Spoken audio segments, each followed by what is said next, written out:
I know this video comes somewhat late, but I really wanted to finish some games so they could make it into this list. I played a lot of games in 2023, including a couple of really big ones, and this time I really want to focus on highlights, on the games that wowed me in one way or another, the games I could recommend. I didn't write any opinion pieces except for Ōkami last year because I decided to invest all my time and energy into finishing the Sekiro project. And I did finish it. That's probably my biggest achievement of 2023. Before we start, let's go through some disclaimers. All games I mention in this video were fully completed except for the two that I will mention specifically. I try my best to never give my opinion on a game that I haven't fully completed because there are games that start off great and end up being a mess. It is a list of games that I played in 2023. They weren't necessarily released that year. I don't think I'll spoil anything major about any game, but just to be safe, check the timestamps, and if you don't want to know anything about one game or another because you intend to play it yourself, just skip the section. And the most important thing, everything in this video is my personal opinion. We'll start with two games that I dropped halfway through and then move on to the games that I wholeheartedly enjoyed. I know people love Celeste, and I think this praise is well-deserved. This game just isn't for me. The controls never felt that smooth, and it was a struggle to move forward, especially considering that the further you progress, the more platforming you need to do before encountering a character or a piece of story progression. I played about half of it and felt that if I moved forward, I would like Celeste considerably less, so I decided to stop while I still liked it. On the bright side, it helped me realize that precision platformers are not for me. Otherwise, Celeste is an amazing game. It has a great story and fantastic music. Now I totally get why people love it so much. I had a similar case with LAIKA, which would have ended up being one of the strongest highlights of the year had I completed it. LAIKA is the newest game from Brainwash Gang, the devs who made Grotto that I absolutely adore. I played LAIKA's demo before it was released, and that demo kicked my ass. I couldn't really wrap my head around the whole Motorvania thing. Flipping forward and backward to reload the gun or reload the dodge was all really challenging for me. However, there was no way I could resist the incredible storytelling, the brutal plot, the fantastic music, so I picked it up on release. I played a little bit more than a half, I think, and decided to leave LAIKA at the point where I still loved it. I found that I could not ensure the mechanical precision of the motorcycle platforming. Too often I felt like my success depended on chance rather than on my reaction speed or my jumping prowess, and I didn't really like that. I still recommend playing the demo if you want to get the feel of LAIKA, and even if you're not inclined to play it, just find the soundtrack and listen to it, it's just that good. I wanted to like LAIKA more than any other game this year, but alas. And now let's move on to the games that I enjoyed the most in 2023, listed in no particular order. We'll crown this list with my game of the year, so buckle up. The only opinion piece I wrote last year was on Ōkami, and I assure you it is for a reason. The game originally came out in 2006 and then received an HD remaster. It looks incredible even today, thanks to its unique art style that combines inkwash painting, cel shading, and Japanese watercolor. Ōkami is an epic adventure full of memorable characters, unique brush fights, Japanese folklore, exploration, and heart. It is well-paced and keeps the adventures fresh until the very end. Ōkami aged beautifully, so if you have a Nintendo Switch, I'd recommend getting the game there and playing in handheld mode to reap the joy of just drawing on the screen with your finger. It's a lot of fun. If you don't own a Switch, no worries, Ōkami HD is available on other platforms too.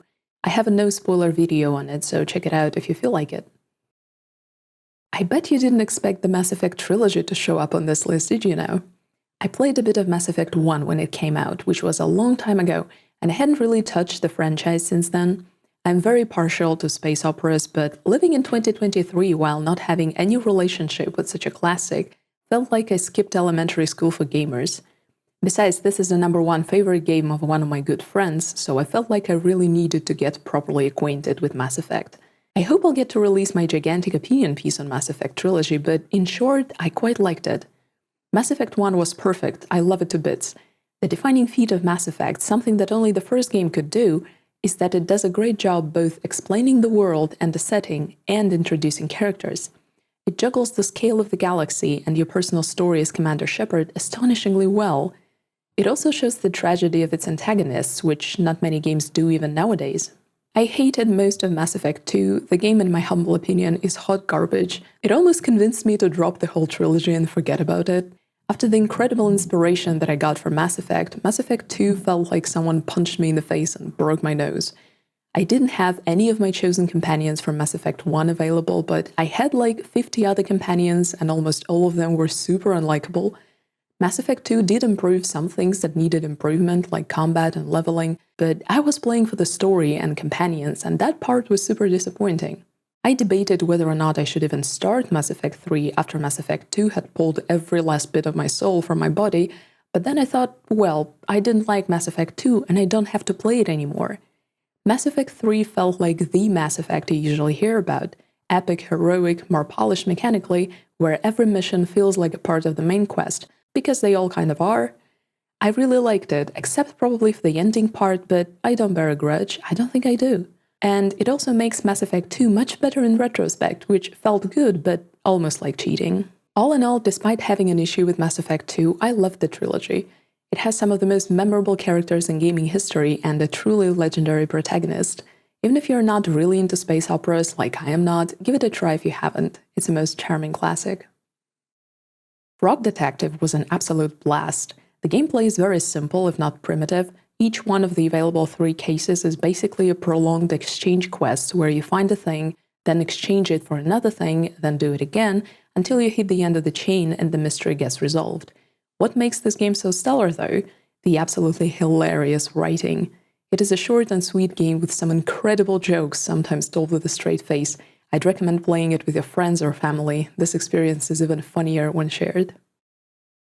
I have always had a very difficult relationship with Larian games. I believe I've played everything or almost everything they've put out, and I could never say that I enjoyed it all that much. Still, there was no way I'd miss their take on Baldur's Gate because there was just too much nostalgia for me in it. I grew up playing classic isometric RPGs, it is my most favorite genre. I played the original Baldur's Gate games a long time ago. I absolutely adore Neverwinter Nights, and while I haven't played D&D, I spent all my childhood and adolescence reading Forgotten Realms books. It felt like a long-awaited homecoming. I hope I'll be able to write a blog post or even make a video on Baldur's Gate 3, but in short, I enjoyed it very much. The RPGs of this kind are few and far between, they're notoriously expensive to make, they take a lot of time, and the audience for them isn't all that large. Seeing such an RPG looking as gorgeous as Baldur's Gate 3 literally brought tears to my eyes. This is what original Baldur's Gates and Neverwinter Nights look like in my head. Voice actors are fire, and they mocapped them too, which made the most mundane camp dialogues look like little movie clips. The writing got much better compared to Original Sin, and that specific Larian sense of humor that I can't stand was thankfully kept in check and distilled into some good jokes and some hilarious dialogues. It is an adventure of a truly epic magnitude, where all the different ways you can complete quests, even the tiniest side quests, are accounted for and end up making tidal waves later down the line. I think this was one of the things that I liked the most in Baldur's Gate 3, how I kept finding echoes of my previous decisions and it all made sense. It warms my heart to hear how people who usually avoid this type of games because they seem boring or complicated get drawn in and invested. I hope the audience continues to grow and even more people discover this incredible genre through Baldur's Gate 3 and finally make it super popular. Of course, there were still some unfortunate bugs and glitches that prevented me from completing a few Act 3 quests and sabotaged my relationships with some companions. I hope Larian continue perfecting the game because 100 hours for a playthrough is kind of a lot, and if someone gets bugged along the way, the player might not have enough spare time to replay the whole thing again. Small Saga came out of nowhere for me, but ended up being one of the brightest highlights of my gaming year. It is a turn-based RPG about a tiny mouse on an epic quest of revenge and self-discovery. It absolutely blows my mind that for the most part this game was made by one person. It is a labor of love and passion, and believe me when I say that it shows. Small Saga is brilliantly written, has a lot of good humor and memorable main characters, each with established background and a character arc. Don't let the premise deceive you, the game can be very brutal both in its themes and the events unfolding. I recommend this fantastic game to everyone. Even if you're not exactly inspired by turn-based RPGs, I urge you to try. There are no random encounters, they are all very much story-related, and the combat itself consists of a few solid mechanics, so it's very straightforward, while allowing you enough freedom to develop your characters in the way you see fit. Nuts is often compared to Firewatch because of its story canvas. You are a lone researcher in a national park studying an endangered species of squirrels. Your only contact is your supervisor Nina, to whom you fax your findings after a few days of tracking squirrels around the park with 3 cameras. During the day, you set up the cameras according to your assignment, and then during the night, you watch them to see what the squirrels are up to. The game's unique art style and sound design create a haunting atmosphere of being in the deep woods, completely alone on a mission that you don't quite understand. Then the plot starts to unravel with each of Nina's calls, and your head spins with multiple theories on what exactly is happening in Melmoth Forest. I'd say it is not as well-rounded in terms of story as Firewatch, and many things are open to interpretation, but I would lie if I said that I wasn't thoroughly entertained the evening I played it. I usually stay away from strategy games and city builders, not only because they're exhausting for me to play, but also because I get very anxious about the simplest things like building placement. What if I build something and then end up not liking it? Rebuilding it will disrupt processes and cost resources. Well, in Terra Nil, I didn't have to worry about any of it at all. It is a reverse city builder where each map is a puzzle that you need to solve in order to turn barren wastelands into an assortment of thriving biomes. I created riverbeds and coral gardens, grew massive forests, and managed the climate to get it just right for the rain to fall. The best thing, though, is that it doesn't matter at all if you build your facilities suboptimally, asymmetrically, or otherwise imperfectly. As soon as the ecosystem is restored, your task is to destroy everything you've built, clean up all the rubble, and leave for the next mission so there is not even a trace of you left. I found this gameplay loop to be incredibly refreshing, so if you too stress too much while building stuff in games, give Terra Nil a try. It's a beautiful game. Slay the Princess is a psychological horror visual novel about you, the hero, who is tasked with slaying her, the princess. You're on a path in the woods, and she's in a little cabin just up the hill. The narrator tells you to take the pristine blade and slay her because otherwise she will destroy the world. What will you do? Will you talk to her first? Or not? Maybe you don't need to take the blade, she's all chained up, how could she be a danger? Or maybe you will just plunge the blade into her chest and save everyone. What you do in the cabin determines your path that can span many chapters. I don't want to spoil anything, but if you've played Stanley Parable, you're familiar with the concept. The game has multiple endings and a lot of different routes, all branching up from your decisions when meeting the princess for the first time. It is well written and fully voiced. Some episodes are hilarious, others terrifying. Be sure to check all trigger warnings for visual effects so you can tweak most of them in the options menu. And remember, this is a love story. I have to say that Venba had me absolutely fooled. I expected a short story-driven cooking game that would allow me to learn more about Indian cuisine and culture, and it does all that, don't get me wrong, but it also punched me in the feelings hard. Venba tells a story set in the 80s about an Indian family who immigrated to Canada and is struggling a lot with fitting into the new society and adapting to a new way of life while preserving their cultural heritage. There is more to it than that, I don't want to spoil it, but I will say that it touches upon some very complex matters and not in a shallow way, which is no small feat for a game that is barely 2 hours long. Venba expertly combines the hardships of immigrant life and family relationships with vibrant cooking puzzles that strike a hopeful chord in your heart. Even if you cannot fully relate to the premise of Venba, I can guarantee that in one way or another you will be touched by this game nonetheless. While we're on the topic of games that hit me hard in 2023, we must talk about Chicory, A Colorful Tale. It is an adventure game about a wonderful, vibrant world that lost its color because Chicory, the wielder of the legendary brush, went missing. It is up to you, Chicory's janitor, to find her and reunite her with the brush. In the meantime, you are the wielder, and you can color the whole world however you like, but finding Chicory is a priority, of course. This game has everything: puzzles, fights, exploration, great world building, and dialogues that made me take a pause and just breathe. Chicory touches upon themes of anxiety, depression, dealing with high expectations, and the highs and lows of friendship. This game really spoke to me in a way that very few have. Ultimately, it is a great adventure full of hope and good humor, so I strongly recommend it to everyone. Turnip Boy Commits Tax Evasion is a wild ride. The game is about 3 hours long, but it is absolutely packed with quirky characters, funny jokes, and tearing important documents to shreds.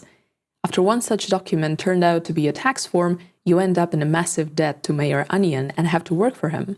While running errands for the vegetable government that might or might not be corrupt to the bone, you learn a whole lot about the history of the world, which I didn't expect at all.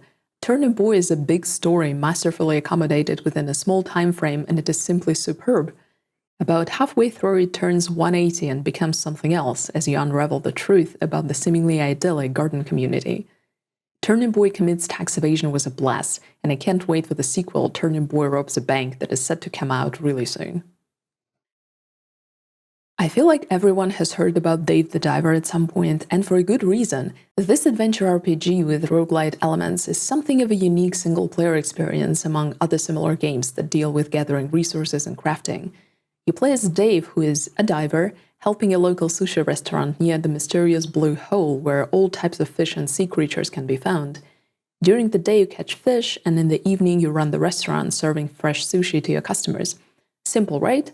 Wrong, because Dave the Diver is a cornucopia of game mechanics, and it doesn't stop giving you new things even if you're already dozens of hours in. There are various types of upgradable weapons, many different harpoons, each with its own minigame, a giant main quest about sea people, not to mention the restaurant management system, ratings and reviews you get from your customers, the ingredients you need to gather for more complex dishes, special events, VIP guests, hiring staff, and dozens upon dozens of other things. It might seem overwhelming the way I'm describing it, but the game is hyper-aware about how much content it has, so the new mechanics are introduced to you in a graceful manner. The tutorials are basically like, here is a big new system, but don't worry about it, for now you just need this small element of it, and the rest of the learning comes naturally. However, this approach might lead to a few tiny but important mechanics being left unexplained, but really nothing you can figure out on your own if you're curious enough. Dave the Diver balances the periods of relaxed exploration with exciting chases and fights, mystery, and blood-boiling restaurant shifts because, let me tell you, it is hard to feed a bunch of people when you also need to grate wasabi, pour matcha, and wipe the tables. After you finish the main storyline, you can just continue playing the game and managing the restaurant. When I finished the main quest and watched the credits, the game didn't really seem to notice and just continued introducing new mechanics, including a big chunk of the game, blowing me away once more. One of the biggest releases of 2023, Lies of P, took me by surprise. I was interested in it mostly because of the setting and combat, not really because I wanted to play another Souls-like. To be completely honest with you, I don't even know what a Souls-like game is supposed to be like. This label gets slapped on everything nowadays. Despite a few really annoying chunks, Lies of P turned out to be one of the brightest highlights of my gaming year. It is very well-rounded. It feels whole, a complete, well-thought-out experience. You play as a puppet created by genius engineer Geppetto on a mission to save the crumbling city of Krod, once a prosperous capital of progress, now bathed in blood, burning ruins filled with crazy puppets. You have a special legion arm that you can upgrade in many different ways. It is a little like Sekiro's prosthetic that can change the way you fight in a meaningful way.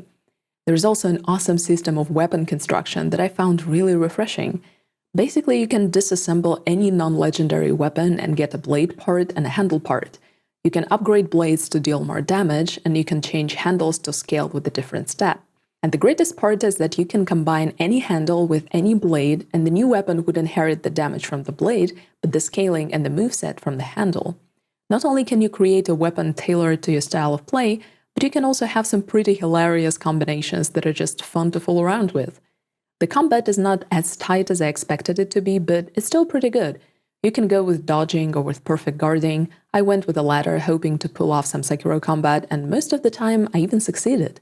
Recently, the developers patched the game to have some basic mechanics from the start and not as a level up in the middle of the game, so I can only imagine how much more comfortable it is to play it now. Lies of P weaves brutal, punishing combat with quieter moments of contemplation and melancholy. The soundtrack is simply superb. It is a dark story inspired by a classic Pinocchio tale. Remember how Pinocchio was promised to be turned into a real boy if he's brave, truthful, and unselfish? But isn't lying an inherently human thing? And now, after we have discussed the games I loved playing in 2023, let's move on to my Game of the Year. I'm sure it comes as no surprise, but my game of 2023 is The Legend of Zelda: Tears of the Kingdom.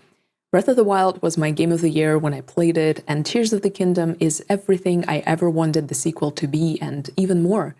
I played it day one, and then for months and months, every single day being blown away by what they did with a concept that I thought myself pretty familiar with.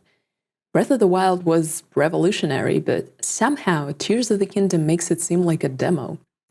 I don't want to spoil it because Nintendo kind of went out of their way to hide it in the trailers and promo materials, but if you thought Breath of the Wild was big, Tears of the Kingdom is much, much bigger. I'll say no more. Despite using the same Hyrule map as Breath of the Wild, Tears of the Kingdom overhauls it in such a way that even if you vacuumed every corner the last time you were here, you'll discover that now you have even more exploration to do. Hyrule has changed significantly. Not only have the islands fallen from the skies, there are caves now and vast systems of tunnels to explore. The kingdom changed because some time has passed since Breath of the Wild, and many places just don't look the same. Besides, the world is actively responding to the main events instead of being in a relative stasis like in Breath of the Wild, and that's probably my favorite thing. You actually feel the calamity plaguing the land at every step. You see people of Hyrule struggling and fighting, and I found it to be incredibly immersive. Tears of the Kingdom has probably the most story out of all Zelda games I've ever played. There is a whole anime series inside of it, dozens of story cutscenes, a lot of dialogue, and branching quest lines for all the main characters. In Breath of the Wild, exploration had little to do with the main plot. The main quests were confined to their specific locations. In Tears of the Kingdom, each main storyline takes you through a whole region with multiple challenging quests and a good chunk of story. I'm not gonna lie, it was the hardest thing for me to adjust to because in Breath of the Wild I just explored the region and then went to tackle the quest, while here it doesn't make much sense to avoid the quest because it will involve a lot of exploration. It is probably counterintuitive for a game of such massive scale, but I'd say it's probably a better choice to actually follow the main quest to a point, and then explore freely whatever is left, because completing the branches of the main quest actually makes the exploration easier and more exciting. And then there are new mechanics that are absolutely mind-blowing, especially considering how none of them break the game, although on the first glance they absolutely should. Link can now ascend, which is basically a vertical teleport through any terrain. You might have seen it in the trailers. You'd think this ability will be absolutely broken and you'll be able to abuse it somehow, but in reality it is mainly for quickly getting out from underground, gaining verticality without the need to climb a slope for 10 minutes, and also for puzzle solving and strategic combat. It doesn't actually break anything.